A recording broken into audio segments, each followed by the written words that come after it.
दोस्तों नमस्कार, आप देख रहे हैं आकाश टीवी।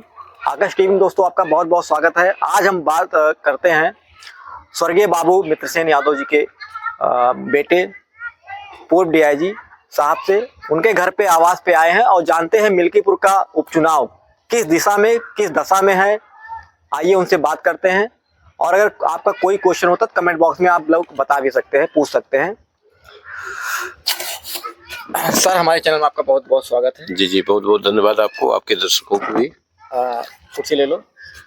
सर ये मिल्कीपुर का जो उपचुनाव है जी, बहुत गर्मी है इस समय, समाजवादी पार्टी और भारतीय जनता पार्टी दोनों में जी। इस समय क्या लग रहा है, कहाँ पे स्टैंड है समाजवादी पार्टी और कहाँ पे है स्टैंड ये भारतीय जनता पार्टी? देखिए, आज जो आपका मिल्कीपुर का उपचुनाव है ये निरपेक्ष चुनाव नहीं कहा जा सकता जी। ये चुनाव आज की तारीख में सत्ता की शक्ति का, प्रतिष्ठा का और एक विपक्ष को अपने वजूद को बचाने का, अपनी थाती को बचाने का एक चुनाव है जिसमें ढेर सारी शक्तियां इस्तेमाल हो रही हैं। सत्ता की ताकत, पैसे की ताकत और जातीय समीकरण, जातीय नेताओं का उपयोग और क्या कहते हैं ढेर सारी गाड़ियों का यूटिलाइजेशन कह सकते हो या उनका प्रयोग कह सकते हैं। तो ये हो रहा है और ये चुनाव निश्चित रूप से निरपेक्ष नहीं कहा जाएगा। ये राजनीतिक द्वंद्वात्मक चुनाव है, द्वंद्व का चुनाव है। ये क्या कहते हैं जातीय द्वंद्व का चुनाव है, जैसे अर्थ की ताकत का चुनाव है, ये सत्ता की ताकत का चुनाव है। इसलिए इस चुनाव को आप बहुत निरपेक्ष नहीं कहेंगे बल्कि एक विशिष्ट चुनाव के रूप में ले सकते हैं। कहने का मतलब है कि ये निरपेक्ष का मतलब ये हुआ कि ईमानदारी से चुनाव नहीं होगा जिसमें शासन सत्ता द्वारा जो भी उत्पीड़न या फिर कह सकते हैं अपना पूरी ताकत जो होगी सत्ता की वो इसमें लगाई जाएगी। नहीं, निरपेक्षता का अर्थ ये नहीं था जी। निरपेक्षता का अर्थ है कि जो क्या कहते हैं विपक्ष की ताकत है वो भी अर्थ प्रधानता लिए हुए है। जो विपक्ष की ताकत है उसमें भी जातीय समीकरण आ रहे हैं, उनके भी नेताओं का इस्तेमाल हो रहा है। अच्छा। जातिगत नेताओं का इस्तेमाल हो रहा है। भाजपा भी अपनी सत्तात्मक शक्ति के साथ जातीय नेताओं को और जातीय समीकरणों को साधने का प्रयास कर रही है। तो ये एक चुनाव जाति के समीकरणों में और सत्ता के समीकरण में प्लस अर्थ के समीकरण में सिमट के रह गया है। इसलिए मैं कह रहा हूँ कि अगर निरपेक्षता का शब्द होता तो एक आम चुनाव में जो निरपेक्षता होती है वो निरपेक्षता प्रशासनिक निरपेक्षता, जातीय निरपेक्षता, वोट डालने की पद्धति की क्या कहते हैं जो निरपेक्षता है वो निरपेक्षता नहीं है। ये इसमें सापेक्षता आ गई है हर तरह से, चाहे वो जाति के नजरिए से देख लीजिए, जातीय नेताओं के प्रयोग के नजरिए से देख लीजिए, चाहे पैसे के नजरिए से देख लीजिए, चाहे प्रशासनिक क्या कहते हैं नजरिए से देख लीजिए। तो इसमें कहीं न कहीं सापेक्षता नजर आ रही है, इसलिए मैंने निरपेक्ष शब्द का इस्तेमाल किया। अच्छा, तो सर ये बात करते हैं जिस तरह से जात का कॉम्बिनेशन आप बता रहे हैं, यादव मुसलमान और पासी समाज का कॉम्बिनेशन इतना बड़ा हो जाता है, इस कॉम्बिनेशन को भेद पाना भारतीय जनता पार्टी के लिए कितना आसान होगा? देखिए, मिल्कीपुर का चुनाव अगर आप समीक्षा करोगे 2012 में ये सीट रिजर्व हुई है। 2012 में एक विरोधात्मक स्वरूप के चलते विधायक माननीय अवधेश जी 30,000 वोटों से लीड किए थे। 2017 में वो चुनाव हार गए थे 28,000 वोटों से। उसके बाद 2022 के चुनाव में उन्होंने 12,000 की लीड लिया। 2024 के लोकसभा के चुनाव में उन्हें मात्र 7700 के वोटों की लीड मिली थी। जो 2024 के लोकसभा के वो अनुसूचित जाति के अकेले प्रत्याशी थे और मिल्कीपुर में जो समीकरण था उसमें निश्चित रूप से अनुसूचित तबके का मैक्सिमम वोट उनके साथ गया था। 2024 की जो बात कर रहे हैं उसमें लगभग 7700 वोटों से बता रहे लीड किए थे, जिसमें आप भी चुनाव लड़े थे, आपका भी वोट यादव समाज से मतलब जो भी मिला होगा 10-12 हजार के आसपास में। तो 7700 वो 10,000 ये लगभग 17,000 हो गया, प्लस जो मायावती जी का बहुजन समाज पार्टी का वोट था लगभग 14,000 के आसपास में वोट मिला था। तो इसको लेकर आप देखते हैं कि उनका वोट 30,000 के आसपास में लगभग जाता है, तो ये वोट कहाँ जाएगा? नहीं, निश्चित रूप से आपकी जो गणित है वो सही गणित नहीं है। हमारा जो वोट था 8-10 हजार वोट वो मात्र यादवों का नहीं था, उसमें हर तबके के लोग थे, मुझसे व्यक्तिगत संबंध रखने वाले लोग थे, जो मुझसे प्रभावित थे उनका वोट था, हर वर्ग हर कौम का वोट था। यादव की बहुतायत हो सकती है लेकिन ये नहीं कह सकते आप कि वो वोट केवल उनका था। इसके अलावा रह गई बात बसपा के वोटरों की, बसपा 46,000 से सिमट करके मात्र 12-14 हजार वोटों पे आ गई थी। बसपा का वोटर आज की तारीख पे चौराहे पे खड़ा है, वो किसके साथ जाएगा कोई भरोसा नहीं है। इसके अलावा भीम आर्मी पार्टी कितना वोट अपने पास ले जाती है, भोला भारती कितना वोट ले जाते हैं, और जो अन्य 6 लोग चुनाव लड़ रहे हैं, 10 की संख्या है, तो उनको अगर आप बांटोगे 500 वोटों के रूप में, उससे जो भी वोट पाएंगे वो अनुसूचित तबके का ही वोट पाएंगे। तो लिहाजा और भाजपा का कैंडिडेट भी अगर आप क्या कहते हैं अनुसूचित वोटरों को ही बांटते हैं और उनको 70-30 के रूप में बांटते हैं या 60-40 के रूप में बांटते हैं, तब भी कहीं ना कहीं माइनस में आपकी समाजवादी पार्टी जा रही है। तो सर बात करते हैं उदेश प्रसाद बोलते हैं मैं पीडीए समाज को मतलब इकट्ठा मैंने किया है, पीडीए समाज हमको वोट करता है, लेकिन जब बात करते हैं पीडीए समाज का जब उत्पीड़न होता है तो वही उदेश प्रसाद कहीं न कहीं किनारा काट लेते हैं। देखिए उनकी एक राजनीतिक उनका चरित्र है, एक राजनीतिक उनकी हरकत है, एक राजनीतिक उनका स्वभाव है, राजनीतिक उनका एक व्यवहार है, और उस व्यवहार को अगर आप नजदीक से मीमांसा करेंगे तो व्यक्तिगत लांछन और व्यक्तिगत परिधि में जाकर के हम बहुत कुछ नहीं कहना चाहते हैं, तो निश्चित रूप से आप ये पाओगे कि क्या कहते हैं वोट किसी का काम किसी का, इसके अलावा कोई दूसरा शब्द नहीं। तो आप जिनकी बात करते हैं स्वर्गीय बाबूजी के हमेशा विरोध में रहते थे या बाबूजी भी इनका पसंद नहीं करते थे, इस पे सर आप क्या बोलना चाहेंगे? देखिए उनका कोई प्रच्छन्न रूप रहा हो तो उस विषय पे बहुत कुछ नहीं कहा जा सकता, लेकिन जो लोक चर्चा है, जो जन चर्चा है, वो आप जनता के बीच में जाकर के उसको संकलित कर सकते हो। एक क्वेश्चन सर बहुत बड़ा रहेगा ये कि बाबूजी को यादव समाज पर बहुत मानता था, अभी भी मानने वाले लोग हैं, लेकिन इस समय क्या लग रहा है कि जो एक वोट बैंक है वो केवल अखिलेश यादव को देख रहा है, वो अपने नेता को नहीं देख रहा है जमीन पर। देखिए जहां तक पार्टियों में स्थानीय नेतृत्व की बात है तो सभी पार्टियों में स्थानीय नेतृत्व खत्म हो चुका है। जिस कैंडिडेट को पार्टी अपना सिंबल दे देती है उसी के सापेक्ष उसका कस्टमरी वोटर उसी के साथ चला जाता है। क्या कारण देख रहे हैं इसको? इसके ये जातीय उसमें समीकरणों में सिमटा हुआ वोटर है, वो पार्टी को वोट देता है, निशान को वोट देता है, पार्टी के मुखिया को वोट देता है, स्थानीय स्तर पे जो नेता आता है उसका कोई महत्व नहीं है। इसलिए स्थानीय नेता खत्म होते चले जा रहे हैं और वो केवल लखनऊ की क्या कहते हैं वो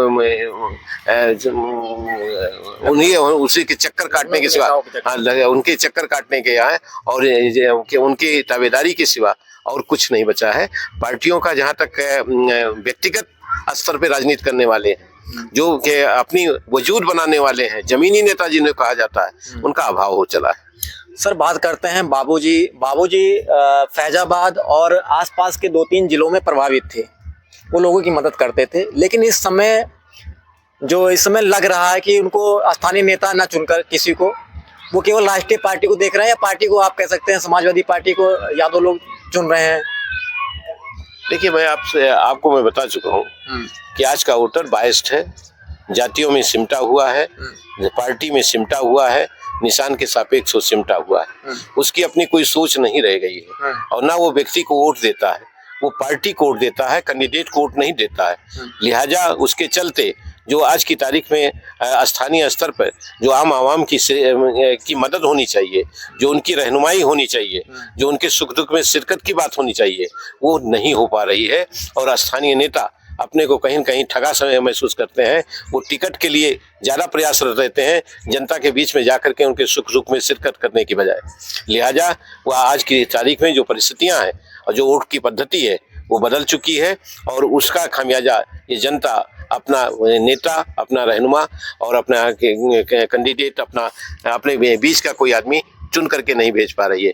उसी का परिणाम है कि आज मिल्कीपुर में कोई भी स्थानीय नेता दोनों पार्टियों से नहीं आया है, एक सोहल से आए हैं, एक रुदौली से आए हैं। ऐसी दशा में आप ये आपको स्वीकार करना पड़ेगा, आम जनता भी उन्हीं में से चुन करके किसी एक को भेजेगी। लिहाजा स्थानीय स्तर पर जो नेतृत्व है तो वो है उसका क्या कहते हैं खामियाजा जनता को भोगना पड़ता है, और स्थानीय स्तर पर उसका कोई नेता बच्चा नहीं है। जो टिकट लेके आता है वही नेता बन जाता है, वही विधायक बन जाता है। तो फैजाबाद की राजनीति में यादव का नेता अब कोई बचा नहीं है। एक यादव बोल सकते हैं, रुदौली के विधायक रामचंद्र यादव हैं और पूर्व मंत्री आनंद सेन यादव हैं, लेकिन इनको कहीं न कहीं जब चुनाव आता है उस समय इनको जीत हासिल नहीं होती थी। तो इसका मतलब कारण क्या है कि जीत हासिल नहीं हो पा रही है और धीरे धीरे नेताओं का मतलब क्या बोलते हैं, अब उसको क्राइसिस तो नहीं बोल सकते हैं, लेकिन कहीं न कहीं जीत नहीं पा रहे हैं। तो उसको नेता जो यादव के नेता हैं आगे नहीं बढ़ पा रहे हैं, उस पर सर क्या बोलेंगे? क्योंकि यादव समाज जो है वो पार्टी को, आपने जैसे कहा कि पार्टी देख रहा है, नेता नहीं देख रहा है। जैसे लोकसभा 2024 की लोकसभा में अवधेश प्रसाद को टिकट मिला, सारे यादवों ने वोट दे दिया उनको, लेकिन अगर काम नहीं होता तो किसके पास दौड़ के जाते हैं? देखिए कहाँ है, यही तो मुझे वो लगता है कि आप काम के लिए वोट नहीं देते हो, आप निशान को वोट देते हो, आप पार्टी को वोट दे रहे हो। तो इस पे क्या मैसेज देना चाहते हैं? नहीं, मेरा मैसेज यही है कि आप व्यक्ति चुनिए। 1977 से लेकर के इसी मिल्कीपुर की जनता ने 2015 तक, बल्कि 2009 तक, बाबूजी जब सांसदी का चुनाव लड़े थे, 14 में भी लड़े थे, तो तब वो व्यक्ति को वोट देता था। मिल्कीपुर की जनता मित्रसेन को वोट देती थी, पार्टी को वोट नहीं देती थी। और जब वो जिस पार्टी में गए उस पार्टी को मिल्कीपुर की जनता ने वोट दिया, फैजाबाद की जनता ने उनको वोट दिया, लिहाजा वो बसपा से और समाजवादी पार्टी से और कम्युनिस्ट पार्टी से सांसद और विधायक रहे हैं। लेकिन यादव समाज में सर ये भी कहते हैं कि अब उनके जैसा नेता कोई फैजाबाद में है नहीं, अब हम लोग क्या करें, इसमें मजबूरी में हम लोग पार्टी सिंबल देख रहे हैं। नहीं, ये गलत है। ये मात्र मिल्कीपुर की जनता, फैजाबाद की जनता नहीं देख रही है, पूरे प्रदेश की जनता देख रही है। अगर आप उसको आकलित करेंगे तो आप एक पाएंगे कि एक डाइवर्जन है, एक तरह का कमिटमेंट है, एक तरह की बायसनेस है, जिसके चलते ये परिस्थितियां पैदा हुई हैं। और इसी के चलते राजनीतिक समाज टूटा हुआ है, सामाजिक समाज टूटा हुआ है। राजनेताओं ने सामाजिक समाज को, राजनीतिक समाज को तहस नहस कर डाला है। जातियों में विखंडन पैदा किया गया, दलित अतिदलित के रूप में, पिछड़ा अति पिछड़ा के रूप में, और क्या कहते हैं, उनको इस तरह बांटा गया है कि जिसके चलते आज की तारीख में बैकवर्ड एससी में कोई एका नहीं हो सकती है। और आपका कैंडिडेट किसी पार्टी के निशान पर चुनाव जीत ले, कोई दलित कोई बैकवर्ड, वो अलग बात है, लेकिन इनकी एका के अभाव में इनका आदमी कभी चुनाव नहीं जीतेगा पार्टी के निशान के बगैर। सर, ये आप पूर्व विधायक, पूर्व मंत्री आनंद सेन यादव की राजनीति को आप कहाँ देखते हैं और इस पे सर क्या बोलना चाहेंगे? देखिए, इस पे मैं बहुत कमेंट नहीं कर सकता। वो जिस पार्टी में है उसमें निष्ठा से वो लगे हुए हैं, वो अपना काम कर रहे हैं। उसके बाद उनका राजनीतिक भविष्य क्या होगा, उसके बाद कौन सी परिस्थिति बनेगी, उस पर मैं बहुत कुछ नहीं कह सकता। लेकिन ये अवश्य है कि कहीं ना कहीं इस चुनाव में उन्होंने अपने आप को स्थापित किया है। अच्छा, तो इस समय सर आपने जैसा कहा मिल्कीपुर, और मिल्कीपुर में उपचुनाव में जो सत्ता में रही क्या नाम है पार्टी है, सत्ता दल का चुनाव होता है। समाजवादी पार्टी 2 बार चुनाव जीती है यहाँ पे उपचुनाव में।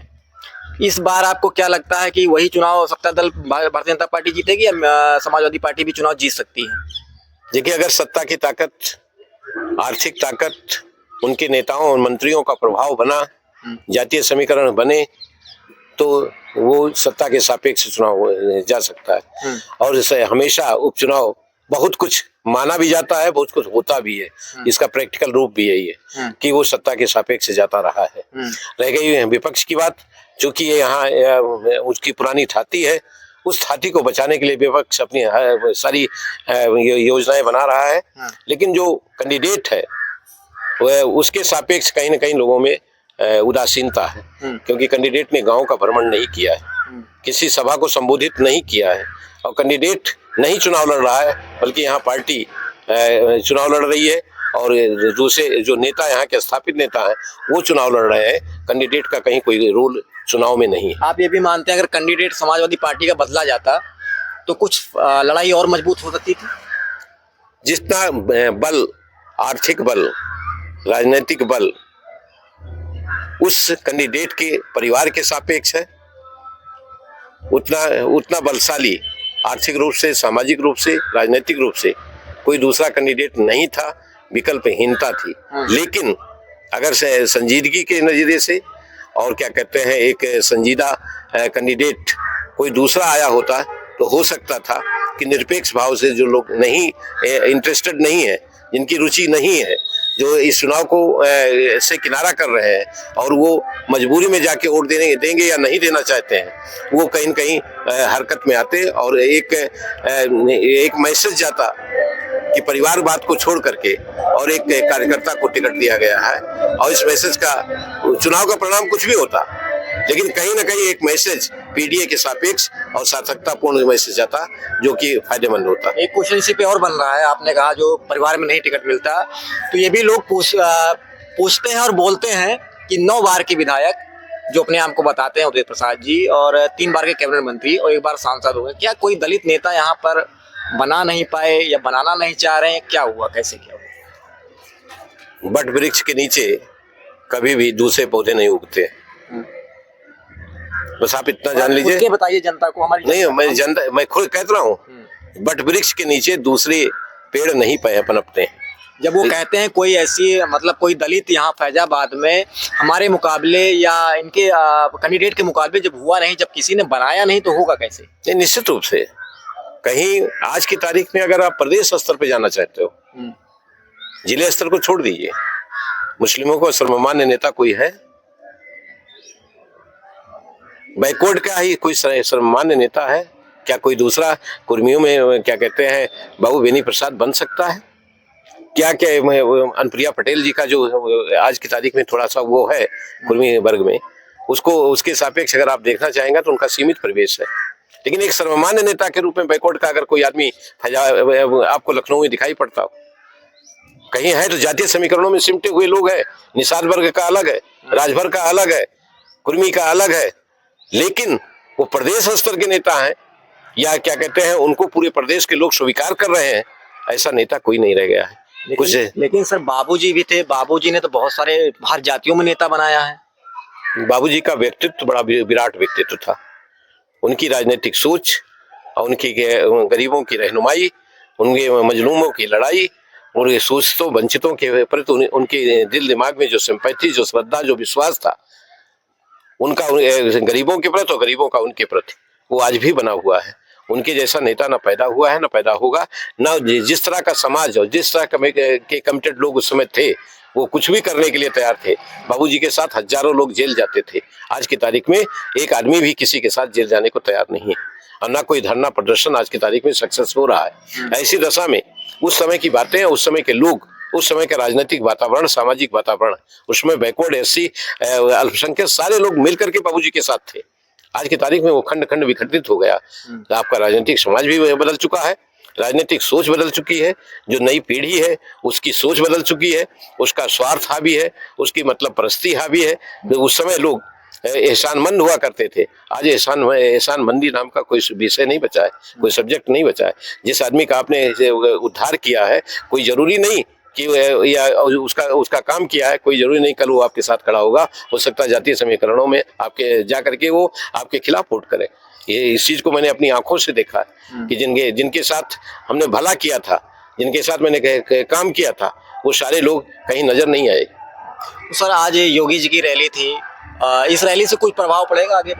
निश्चित रूप से उसको कल इसी बाद में कल अखिलेश जी की रैली है, दोनों की रैलियों से कुछ न कुछ निश्चित रूप से प्रभाव पड़ेगा और लोगों को संगठित होने के, प्रशासनिक तंत्र के और मजबूत होने के, और क्या कहते हैं जहाँ कौन सी कमियां हैं उनको फिर से उद्घाटित करके जो निर्देश उनके द्वारा दिए गए होंगे लोगों को, उनको अमली जामा लोग पहनाएंगे और जो पूर्व मुख्यमंत्री जी आएंगे उनके द्वारा जो निर्देश दिया जाएगा, तो जो लोग बिखरे होंगे वो कहीं न कहीं संगठित होंगे और कहीं न कहीं उसका प्रभाव जाएगा। लेकिन वो प्रभाव ज्यादा से ज्यादा 5-10% से ज्यादा नहीं है, जो इससे ज्यादा किसी की रैली का कोई प्रभाव नहीं है, क्योंकि वोटर मन बना चुका है, हर जाति का वोटर अपना मन बना चुका है, उसी के सापेक्ष वो वोट करेगा।